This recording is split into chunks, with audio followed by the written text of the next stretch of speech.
Do'stlar, bugun 7-yanvar 2026-yil chorshanba kuni. Mana 26-kuni o'yinni to'xtatganman. O'yindan chiqish mumkin, o'yinni to'xtatish mumkin.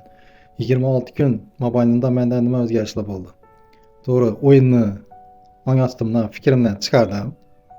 Fokusimni ishga qaratdim, harakatlarimni ishimga qaratdim. Shu o'yindan bo'lgan ehtiyoj, xayollarni yanglashtirdim. Lekin bu juda oson emas. To'g'ri, tan oldim, qarorlar qabul qildim. O'yinni to'xtatdim deb. Lekin bu bilan o'yinni to'xtatdim degan gap tugamaydi. Siz orttirgan qarzlar bo'lishi mumkin. Shular sizni izingizdan baribir yonma-yon yuradi, eslatib turadi. Shu eslatgan paytda yana o'yin sizni o'zini jalb etishi mumkin. Yana bilmasdan o'ynab qo'yishingiz mumkin. To'g'ri, men hali o'ynamadim. Lekin fikrlar keldi. Inshaalloh shu fikrlardan xolis bo'lib, istig'forlarni aytib, ibodatlarimni qilib, o'zimni to'g'ri yo'lda yuribman. Xudo xohlasa hammasi yaxshi bo'lib ketadi.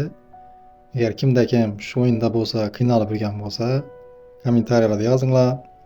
Telegram gruppa, chat bor, bemalol fikr almashamiz. Xulosa chiqaring, vaqtimda to'xtadim.